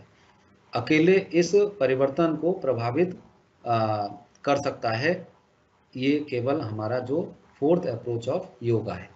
तो इसी तरह से एक आता है हमारे पंचकोशा अप्रोच। तो पंचकोशा अप्रोच क्या है? पंचकोशा जो अप्रोच है, according to the Panchakosha approach the self is organized in 5 levels called the koshas, है ना। जो कोश हैं उनको हम 5 कोशों में विभाजित कर सकते हैं। इसी तरह से द 5 कोशास आर अनम्य कोशा, परमानन्य कोशा, मोनाम्य कोशा, विज्ञानमय कोशा और आनंदमय कोशा। तो ये जो कोश हैं ये हमारे 5 प्रकार के हैं। The outermost is the Annamaya kosha and innermost is the Anandamaya kosha. तो जो हमारे 5 कोश हैं इनमें the coarsest and most superficial is the Annamaya kosha, the physical body which we are see and feel. तो हम इसको जो है अपने शरीर के माध्यम से हम इसको समझ सकते हैं। The subtler inner kosha ones respectively are more powerful and exercise control over the lower ones. तो ये जो हमारे 5 तरह के कोशा हैं, अनम्य कोश, प्रणम्य कोश, मनोमय कोश, विज्ञानमय कोश और आनंदमय कोश। सबसे जो बाहरी कोश है वो अनम्य कोश है और जो अंतरतम कोश है वो आनंदमय कोश है। जो एक तो हमारा इंटरनल कोश हो गया और एक हमारा आनंदमय कोश हो गया, यानी इनर और आउटर। तो ये सबसे बड़ा और सबसे सतही कोश है जो आनंदमय कोश है। अनामिका कोश, जिसको हम एक भौतिक शरीर यानी जो फिजिकल एक्टिविटी के तरफ भी देख सकते हैं, जिसे हम देख सकते हैं फिजिकल कोश के रूप में और महसूस कर सकते हैं। इसके उपशीर्षक यानी जो सबटाइटल है, आंतरिक कोश वाले क्रम से अधिक शक्तिशाली होते हैं और निचले लोगों पर नियंत्रण रखते हैं। तो इसी तरह से जो हमारा अनम्य कोशा है, अनम्य कोशा और the gross human body is made up of the 5 elements. यानी अनम्य कोशा अनम्य कोश और द ग्रॉस ह्यूमन बॉडी, हमने पहले भी कहा था कि अनम्य कोश या gross human body is made up of the 5 element. हमारा जो शरीर है वो भी 5 तत्वों से मिलकर के बना है। कौन कौन से हैं वो? आकाश यानी स्काई और स्पेस, वायु एयर, अग्नि फायर, जल वाटर एंड पृथ्वी यानी अर्थ। जो हमारा जो शरीर है ये 5 तत्वों से मिलकर के बना है। तो पंचकोश में इसका वर्णन जो है वो बहुत ही सुंदर तरीके से किया है। आपने सुना होगा जब भी हम एक हिंदू धर्म में या किसी भी धर्म में जब व्यक्ति का अंत होता है तो हम ये कहते हैं कि वो पंच तत्व में विलीन हो गया। तो पंच तत्व मीन्स वही पंच तत्वों का हम यहाँ वर्णन कर रहे हैं। यानी जो आकाश है, पृथ्वी है, वायु है, जल है और अग्नि है, ये सब हमारे शरीर को जन्म लेता है। तो इन्हीं 5 तत्वों से मिलकर के बना होता है और जब मृत्यु होती है तो भी इन्हीं 5 तत्वों में विलीन हो जाता है। तो इसी तरह से जो प्राणायाम कोश consist of the vital energy, प्राण जो है वाइटल एनर्जी प्राण। द मनोमय कोश is the mental faculty that receives all the sensory inputs, interprets them as good or bad, and desire the good. The feeling of me and mine, and the faculty of intelligence and reasoning constitute the विज्ञानमय कोश। इसके द्वारा हम इसको समझ सकते हैं। The Anandamaya कोश is considered to be a reflection of the 3 divine qualities of the soul, सत चित आनंद। हम इसको बोल सकते हैं सत्य चित आनंद यानी सच्चिदानंद। यानी हम इसमें इन 3 चीजों की बात करते हैं। द आनंदमय कोश, जो आनंदमय कोश है उसमें इसका वर्णन किया गया है और इसको 3 वर्ड में विभाजित किया गया है, डिवाइड किया गया है इन 3 पार्ट्स, सत चित आनंद। यानी अगर हमारे पास ये तीनों चीजें हों तो हम एक बहुत ही आनंदमय जीवन जी सकते हैं, हमें कोई कष्ट नहीं होगा, हमारा जो मन होगा वो बड़ा प्रसन्न होगा। तो the Anandamaya kosha is considered to be the reflection of the 3 divine qualities of the soul. Sat यानी truthfulness and belief in enthrallness of the salt. Chit, consciousness and ability to interact with situations approximately. And Anand, joyfulness or pleasure in itself. These 3 are basic qualities of life itself. यही हमारी जो basic qualities हैं जीवन की वो यही हैं। यानी हम अगर एक थोड़ा हिंदी में आपको समराइज कर देते हैं कि आनंदमय कोश या स्थूल मानव शरीर 5 तत्वों से मिलकर के बना है। आकाश यानी अंतरिक्ष, वायु, अग्नि, जल, पृथ्वी, इन सब 5 तत्वों से मिलकर के बना है। प्राणमय कोश में प्राण ऊर्जा होती है। प्राण जो मनोमय कोश मानसिक संकाय है जो सभी संवेदी आदानों को प्राप्त करता है, उन्हें अच्छे या बुरे होने की व्याख्या करता है और अच्छे की इच्छा रखता है। मैं और मेरे की भावना को बुद्धि और तर्क के संकाय विज्ञान कोश का गठन करते हैं। यानी जो हमारा विज्ञान में कोश है उसको बनाते हैं। आनंदमय कोश आत्मा के 3 दिव्य गुणों का प्रतिबिंब माना जाता है, सत चित और आनंद। और आनंद जो है वो अपने आप में खुशी का एहसास कराता है। ये तीनों ही जीवन के मूल गुण हैं। तो इसी तरह से हम फिर आगे देखते हैं। The 5 kosha in turn are organised into 3 bodies. हम इनको 3 बॉडीज में देख सकते हैं। द स्कूल शेयर्स शरीर, द स्थूल शरीर, द सूक्ष्म शरीर एंड द करण शरीर, है ना। तो हम इनको 3 उसमें देखते हैं, स्थूल शरीर, स्थूल शरीर, सूक्ष्म शरीर and कर्ण शरीर. The स्थूल शरीर like physical body consists of the आनंदमय कोशा. सूक्ष्म शरीर the subtler or ethereal body consist of the next three koshas: प्राणमय kosha, Manomay kosha and विज्ञानमय कोशा. And the कर्ण शरीर the causal body consist of the three आनंदमय कोश. इसी तरह से जो आनंदमय कोश the gross human body is made up of the pancha महाभूतास.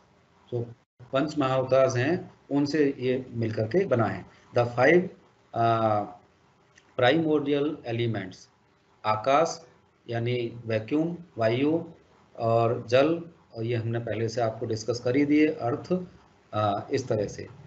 तो it is directly under control of the next subtler body.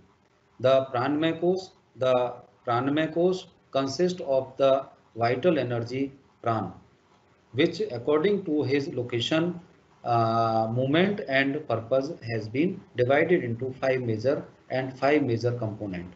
Yogic literature mentions the presence of 72,000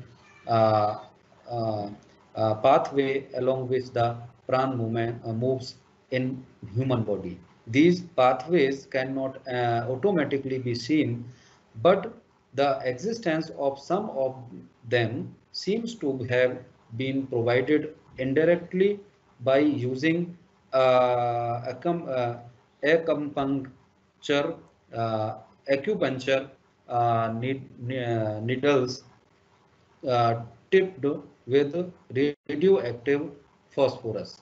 तो आपने देखा होगा जो हमारे एक्यूपंक्चर जो थेरेपी होती है वो इन सब का के रूप में देखा जाता है. यानी जो ये 5 तरह से जो 5 रास्ते हैं या जो 5 प्रकार हैं वो शरीर को शारीरिक रूप से नहीं देखा जा सकता, लेकिन उनमें से कुछ जो प्रेजेंस है रेडियो एक्टिव फास्फोरस के साथ एक्यूपंक्चर सुइयों का उपयोग करके अप्रत्यक्ष रूप से साबित हुआ है. तो इसी तरह से हम फिर बात करते हैं अनम्य कोश की. यानी अनम्य कोश और प्राणमय कोश के बीच भी की जो तुलना है वो तुलना चलती कार और उसके चालक के बीच हो सकती है. यानी द इंटरेक्शन बिटवीन अनम्य कोश एंड प्राणायाम कोश may be compared to that between a moving car and its driver. A small pressure on the accelerator by the driver is amplified into the tremendous force running the car. Similarly, an infinitesimal change of entropy of the physical system of enzymes in the physical body. तो जैसे car में जो entropy होती है उसी तरह से हमारी बॉडी में भी एंट्रोपी होती है. Seems to be all that is provided by the Pranamaya kosha to keep the metabolism of Annamaya kosha running. यानी जो अनम्य कोश है वो प्राणमय कोश के बीच की तुलना एक कार चलती कार और उसके ड्राइवर के बीच हो सकती है. जो ड्राइवर है, ड्राइवर द्वारा जो एक्सेलरेटर है, एक्सेलरेशन पर एक छोटे से दबाव को कार को चलाने वाले जबरदस्त बल में बढ़ाया जा सकता है. जब हम कार के एक्सेलरेटर पर पैर रखते हैं तो वो एक फोर्स पैदा करता है.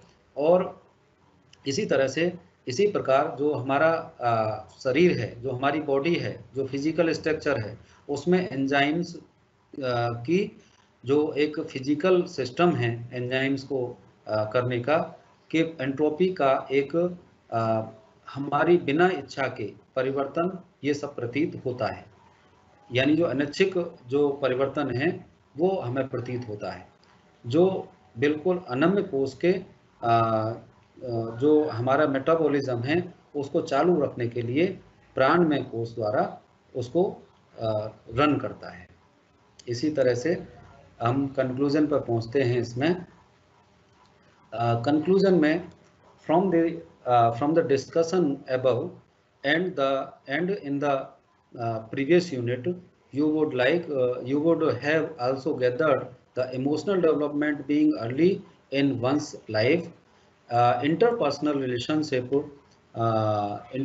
relationship, particularly with the family, play an important role in the process of emotional development, and the process of emotional development is closely interviewed with that of the development of a sense of self.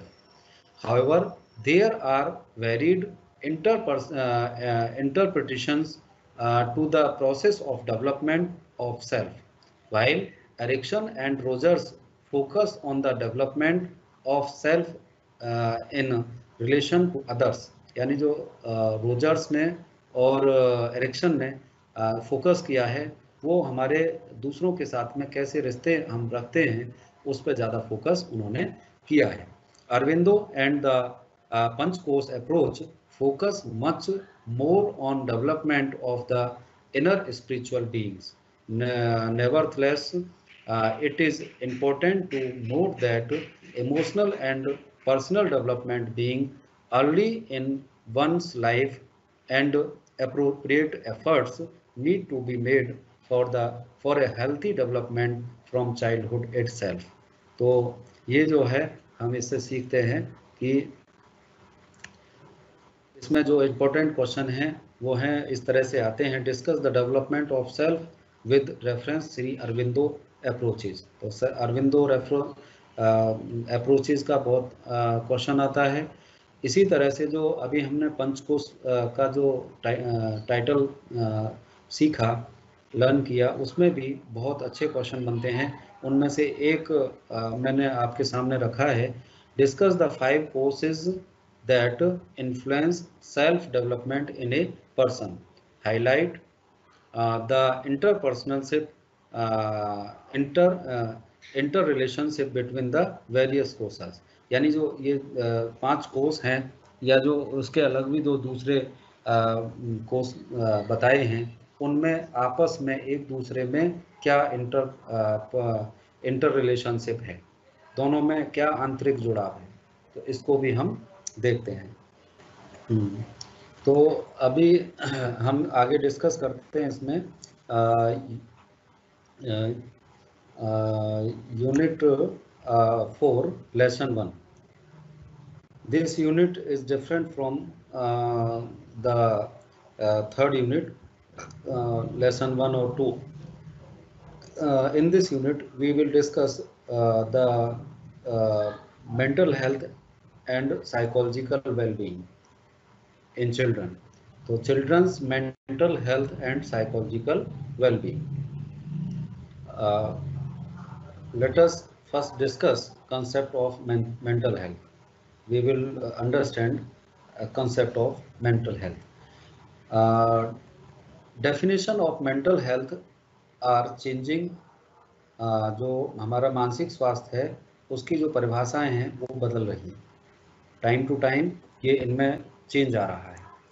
Earlier people were considered to have good mental health simply if they showed no sign और symptoms of any form of mental illness. But in recent years there has been a shift towards a more holistic approach to mental health. यानी जो हमारा मानसिक स्वास्थ्य है उसकी परिभाषाएं बदल रही हैं. पहले लोगों में अच्छा मानसिक स्वास्थ्य माना जाता था अगर उन्हें किसी भी प्रकार के मानसिक रोग के कोई लक्षण दिखाई नहीं देते थे. यानी उनमें अगर कोई मानसिक रोगी के कोई लक्षण अगर उनमें नहीं दिखाई देते थे तो उनको पहले से हम गुड मेंटल हेल्थ का व्यक्ति माना जाता था. लेकिन हम अभी but in recent years there has been a shift towards a some holistic approach to mental health. यानी लेकिन जो हमारे कुछ हाल ही के वर्षों में मानसिक स्वास्थ्य के लिए अधिक समग्र दृष्टिकोण की ओर बदलाव आया है. Today we recognise that good mental health is not just the absence of mental illness nor Is it absolute? Some people are more mentally healthy than others, irrespective of whether whether one is mentally ill or not. These realizations have prompted a new focus on mental health that identifies components of mental wellness and mental fitness and explore way to encourage them. यानी हम अगर बात करें कि mental health की, तो आज हमारा ये मानना है कि जो अच्छा मानसिक स्वास्थ्य है वो केवल मानसिक बीमारी का अभाव ही नहीं है, ना ही वो ये निरपेक्ष करता है कि कुछ लोग दूसरों की तुलना में अधिक मानसिक रूप से स्वस्थ हैं, भले ही कोई मानसिक रूप से बीमार हो या न हो। इन वास्तविकताओं ने मानसिक स्वास्थ्य पर एक नया ध्यान केंद्रित किया है, जो मानसिक कल्याण और मानसिक फिटनेस, जो मेंटल फिटनेस है, उसके कंपोनेंट की पहचान करता है और उन्हें प्रोत्साहित करने के तरीकों की खोज भी करता है। अब हम डिस्कस करते हैं elements of mental health. Mental health के जो एलिमेंट हैं वो क्या हैं? मेंटल हेल्थ का जो एलिमेंट हैं वो आपके सामने 5 this divided into 5 parts. Elements of mental health divided into 5 parts. Number 1, physical health. Physical health, sound physical health is needed for maintaining good mental health. यानी कि जो शारीरिक स्वास्थ्य है वो अच्छे मानसिक स्वास्थ्य को बनाए रखने के लिए ध्वनि, जो साउंड है, शारीरिक स्वास्थ्य की आवश्यकता होती है। यानी जो हमारा अच्छा मानसिक स्वास्थ्य है उसको बनाने के लिए एक अच्छे जो शारीरिक स्वास्थ्य को की आवश्यकता पड़ती है। यानी एक ये भी कोटेशन है कि शारीरिक स्वस्थ शरीर में ही स्वस्थ मस्तिष्क का निर्माण होता है।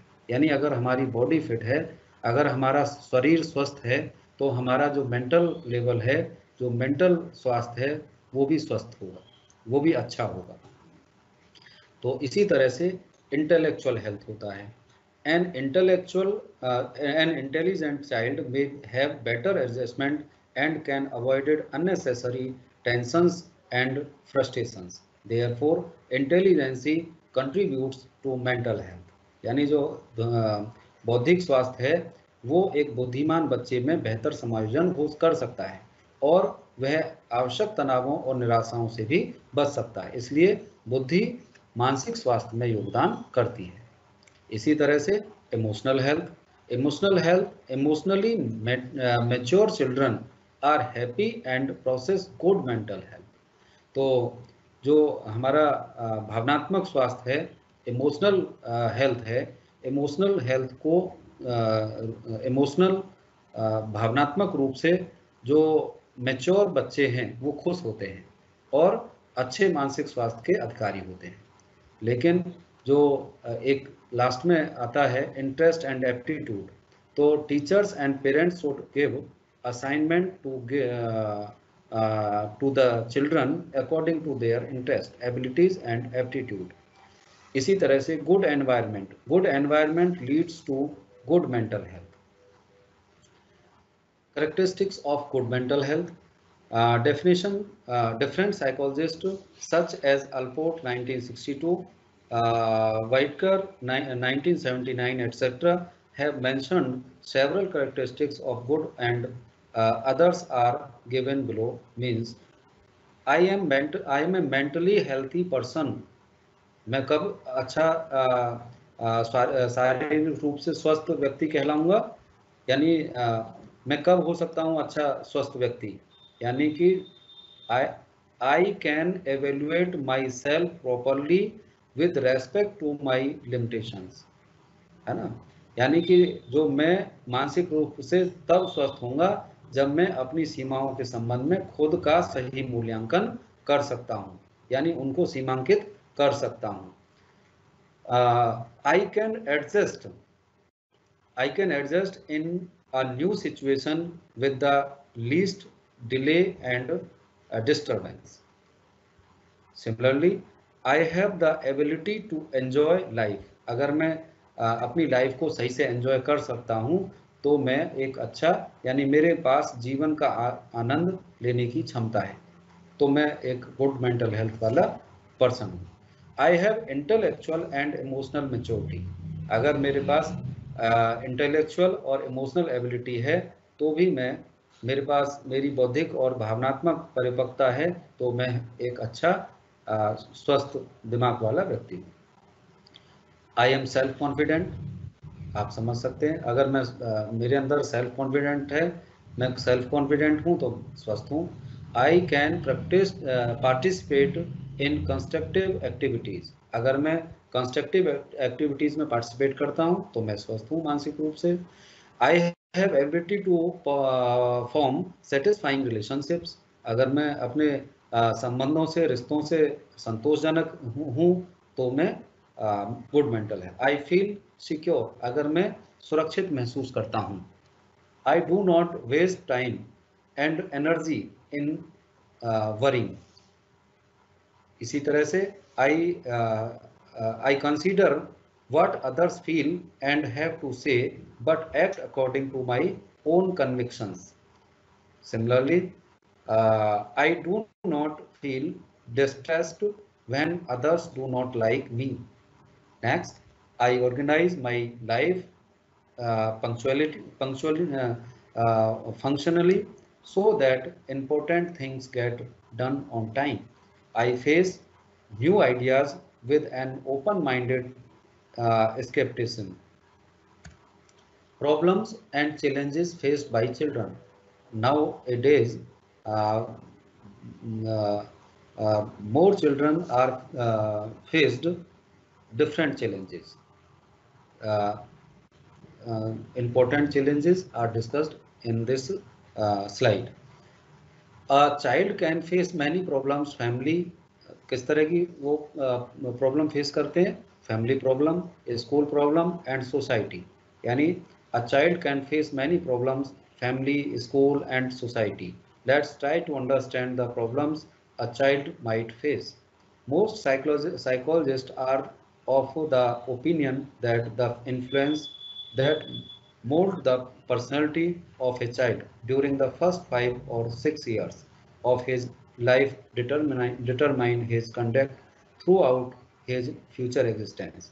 It is in the family that the child learns to express, cannot, and refine or modify his emotions, thoughts, feelings, and impressions. It is in the family that he develops the qualities of the affection, sympathy, bothhood, etc. But bad environment and attitudes of family may also cause poor mental health in children, such as protecting the child, unnecessary the unfavorable comparisons, seeing nothing but shortcoming in the child, too much of punishment and uh, ridicule, judging the child from one's own adult standard. Types of mental health problem. Mental health problem result from the complex interaction of biological, social, and psychological factors. Most mental health symptoms have traditionally been divided into groups called either neurotic or psychotic symptoms. Neurotic covers those symptoms which can be regarded as severe forms of emotional experience such as depression, anxiety, or panic. Less common are psychotic symptoms interface with a person's perception of reality and may include hallucinations such as seeing, hearing, smiling, or feeling things that no one else can. Some mental health problems features both neurotic and psychotic symptoms. Besides distinguishing between neurotic and psychotic symptoms, psychiatrists subdivided different kinds of mental health disorders in other ways, organic and ICD. Uh, uh, More about mental health problem. Mental health problem are very common. About 1 in 4 people in Scotland will have a mental health problem at some time in their lives. Although mental ill health affects so many people, there is still a lot of confusion about what mental health problems are and how people recover. If you stop and think, you are almost certain to know someone affected by ill health. At least 1 in 10 young people have mental health problem. Around 1 in 4 adults will experience a mental health problem at some time in their lives. They all have family and friends.